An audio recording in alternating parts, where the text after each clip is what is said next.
Hey, I'm Stacie Ysidro, and I am back with Gigi, and we are talking about sexual health. Mhm.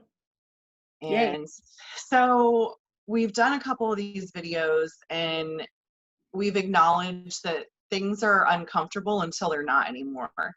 So I really wanted to ask you, like, what do you recommend, and what has been your experience with working with people, and how do you process these emotions that come up and this energy that comes up around sexual health? So whether it's like start trying to have that conversation, or if it's oh man, my partner just told me they have something, or I just find out I had something, like Mhm. they're, we understand what it is, but now how do I deal with all this stuff that comes up?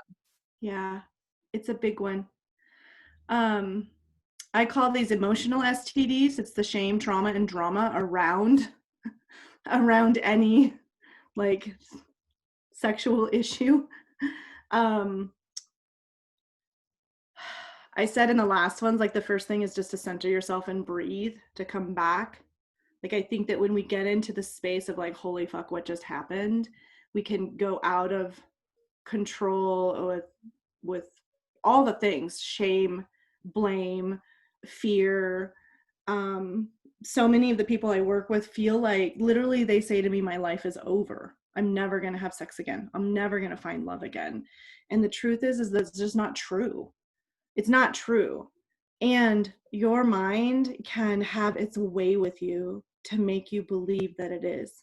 So my first suggestion is get support from someone who is positive and can support you. Meaning someone who is like, whoa, tell me about it. Wow, like who will listen to your story and be able to like just hold space. Um, and the other thing is to just know that it's real and it's a season, it's a thing. It's like, oh my God, I got a really bad flu, right? Has anyone had the flu? I'm guessing people have had the flu before. Maybe you're out for a week or two. It sucks. You don't want to have sex. You don't want to eat. Your body hurts. You have aches. You got stuff snotting all over. It sucks. Life is not over. Maybe you missed a cool wedding or a cool concert, or maybe you missed work. Maybe, little things might have happened. Can't have sex with your partner. That's basically the same kind of thing. It sucks.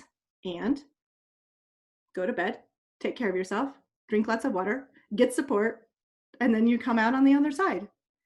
And genital health and sexual health to me is very, very similar.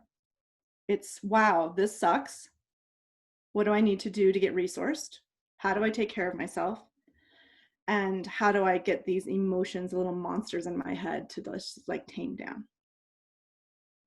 Yeah, so I love that, like finding support, Mm-hmm. right? Like I know in my own personal experience with addiction and substance use, like you get, or I got, I'll speak from to the point of like isolation, and there's shame and guilt around it. And part of the remedy of that is finding support from people who understand you, and finding a sense of community so that you can process what is, causing me to want to get outside of myself, so bad. So I can start to heal that within me, and then I can get better. And so I just see that parallel with what you're saying of, Mm-hmm. I have all these emotions and it's isolating me, and there's shame, and there's, all this stuff. So if I find someone or a community that I can reach out to and help start to process that and get to the bottom of it, then it allows me to start to get better. Yeah, there's something really interesting too, is that a lot of the shame actually comes from like the doctor offices. Not all doctors, but I love to just spread the news that sometimes who you think should be your support system isn't necessarily your support system, right? I've heard horror stories about families who just get like create more shame. And so really finding, like a herpes support group or something like that is super helpful, because there's other people are going through or have gone through what you've gone through. So Stacie, exactly what you're talking about with the addiction stuff, like just people who've walked your path are some of the best supporters, and inspiration and role models, right? Like Stacie and I are also that for people, right? Like we help people remember they're amazing and incredible and can have a life full of pleasure. And we just have to develop a few of, love on some monsters to quiet them down, give them some popcorn and sit them down in the corner and give them something to do. And then give some tools to be able to have just different conversations in the future. Yeah, and that this stuff that happens, it doesn't define who we are. Mhm.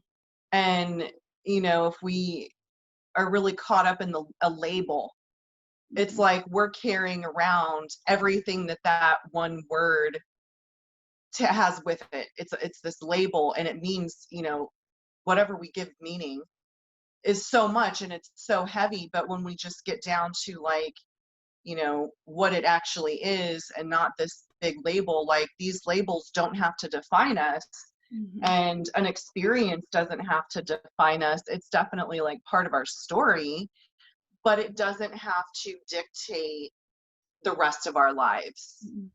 And I love that what you said about like being hope and inspiration and showing people that what's possible. If this happens, guess what's possible? Yeah.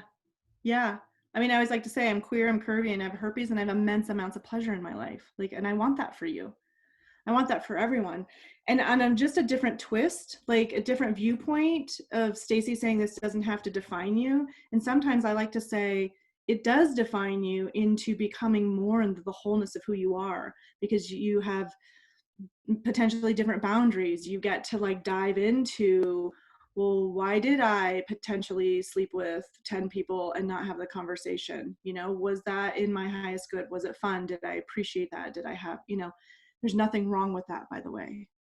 And we're just inviting you to have the conversation.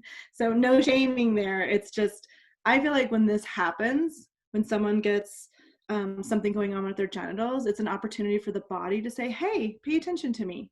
Hey, hello, I don't smell right. Something's going on down here, right? It's just our bodies. By the way, we all smell different. And it's just an opportunity to be like, oh my gosh, I have bad breath. I should brush my teeth a little more, right?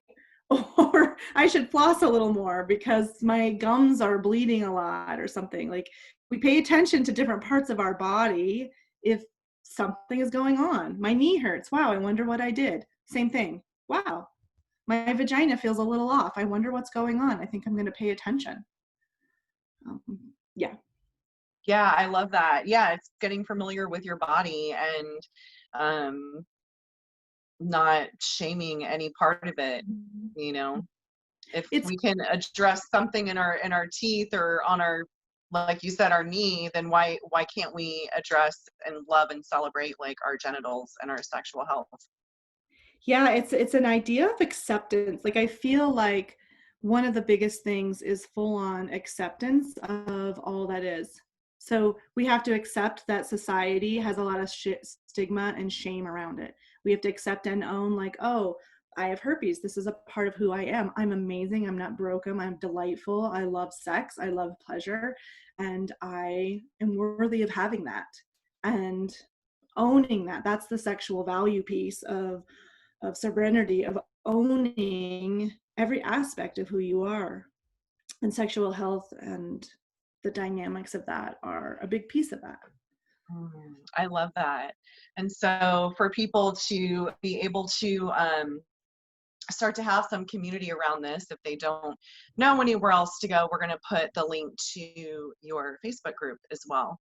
Yay. And these comments, and that way people at least have some place to go where they can talk about this and get some emotional support and start to process things and and start to move forward. Yeah. And just be Any sweet and shame. gentle. Yeah. I think being sweet and being gentle and just slowing down a little bit is super helpful. Like, the last little hot tip is just to like be sweet to yourself. Be sweet. Okay. Awesome. Yay. Yay. Thank you so much. Oh, and don't forget to subscribe to Stacie's channel. Okay. Yes. Mwah. Thanks, Gigi.